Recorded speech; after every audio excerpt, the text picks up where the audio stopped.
ವಿಶ್ವ ಭೂ ದಿನಾಚರಣೆ ಅಂಗವಾಗಿ ಕಾನೂನು ಅರಿವು ಕಾರ್ಯಕ್ರಮ ಪರಿಸರ ಸಂರಕ್ಷಣೆ ಪ್ರತಿಯೊಬ್ಬರ ಜವಾಬ್ದಾರಿ.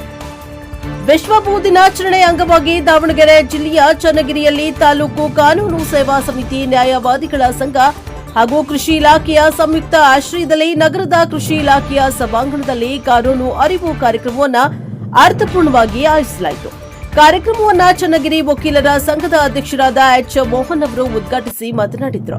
ಭೂಮಿ ಹಾಗೂ ಪರಿಸರ ಸಂರಕ್ಷಣೆ ಇಂದಿನ ಅವಶ್ಯಕತೆಯಾಗಿದ್ದು, ಪರಿಸರ ಸಂರಕ್ಷಣೆ ಪ್ರತಿಯೊಬ್ಬರ ಜವಾಬ್ದಾರಿಯಾಗಿದೆ ಎಂದು ಹೇಳಿದರು. ಚನ್ನಗಿರಿ ಸಹಾಯಕ ಕೃಷಿ ನಿರ್ದೇಶಕರಾದ ಅರುಣ್ ಕುಮಾರ್ ಎಚ್ ಅವರು ಕಾರ್ಯಕ್ರಮದ ಅಧ್ಯಕ್ಷತೆ ವಹಿಸಿ ಕೃಷಿಯಲ್ಲಿ ಭೂಮಿಯ ಮಹತ್ವ ಹಾಗೂ ಅದರ ಸಂರಕ್ಷಣೆಗೆ ರೈತರು ಕೈಗೊಳ್ಳಬೇಕಾದ ಕ್ರಮಗಳ ಕುರಿತು ವಿವರಣೆ ನೀಡಿದರು. ಪ್ಯಾನೆಲ್ ವಕೀಲರಾದ ಕೆ ಬಸಪ್ಪ ಅವರು ವಿಶೇಷ ಉಪನ್ಯಾಸ ನೀಡಿ ವಿಶ್ವ ಭೂ ದಿನಾಚರಣೆಯ ಮಹತ್ವ ಹಾಗೂ ಪರಿಸರ ಸಂಬಂಧಿತ ಕಾನೂನುಗಳ ಬಗ್ಗೆ ಸಮಗ್ರ ಮಾಹಿತಿಯನ್ನ ನೀಡಿದರು. ಕಾರ್ಯಕ್ರಮದಲ್ಲಿ ಹಿರಿಯ ನ್ಯಾಯವಾದಿ ಬಿ ರುದ್ರಪ್ಪ, ಎರಡನೇ ಹೆಚ್ಚುವರಿ ಸರ್ಕಾರಿ ಅಭಿಯೋಜಕಿ ಸರಿತಾ ಎಂ, ಉಪಾಧ್ಯಕ್ಷ ಸಿ ತಿಪ್ಪೇಶ್, ಕಾರ್ಯದರ್ಶಿ ಜಿಎಸ್ ಮೋಹನ್ ಸೇರಿದಂತೆ ಅನೇಕ ಗಣ್ಯರು ಉಪಸ್ಥಿತರಿದ್ದರು. ಇದೇ ಸಂದರ್ಭದಲ್ಲಿ ಪ್ಯಾನೆಲ್ ವಕೀಲರಾದ ಜಿಎಸ್ ವೈರಭದ್ರಪ್ಪ, ಬಿಎಸ್ ನಿಂಗರಾಜ್ ಹಾಗೂ ವಿವಿಧ ಇಲಾಖೆಗಳ ಅಧಿಕಾರಿಗಳು ಮತ್ತು ಕಾನೂನು ಕ್ಷೇತ್ರದ ಜನಪ್ರತಿನಿಧಿಗಳು ಭಾಗವಹಿಸಿದ್ದರು. Bureau report Devaraj K, Nellihanklu, NKS TV 4 Davanagere.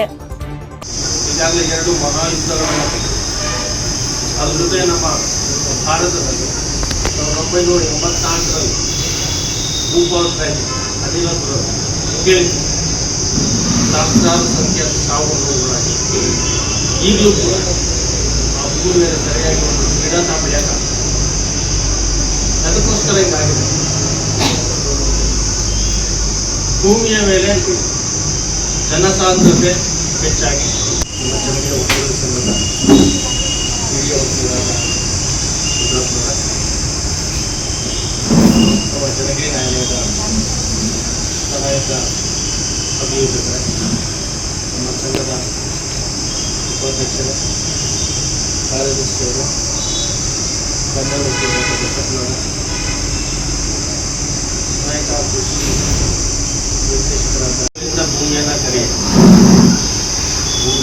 ನೀರೆ, ದರೆ, ದರಿತು, ಬುದ್ಧಿ ಈ ಎಲ್ಲ ಹೆಸರುಗಳಿಂದ ಪೂಜನೀಯವಾಗಿರ್ತಕ್ಕಂಥ ಗ್ರಹ.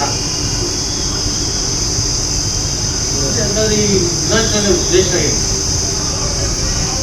ಅದಕ್ಕೋಸ್ಕರ ಈ ಒಂದು ಕಾರ್ಯಕ್ರಮವನ್ನು ನಾವು ಮಾಡ್ತಾ ಇದ್ದೇವೆ ಅನ್ನೋದನ್ನು ನಮ್ಮ ಉಪಾಧ್ಯಕ್ಷರು ಪೂರ್ವವಾಗಿ ಬೆಳೆಸ್ಕೊಂಡು 1970ರಿಂದ ಈ ಒಂದು ಕಾರ್ಯಕ್ರಮ ನಡೀತಾ ಬಂದಿದೆ. ವಿಶ್ವದಾದ್ಯಂತ ಕೂಡ ಈ ಒಂದು ಕಾರ್ಯಕ್ರಮವನ್ನು ಆಚರಣೆ ಮಾಡ್ತಾ ಮುಂದುಗಡೆ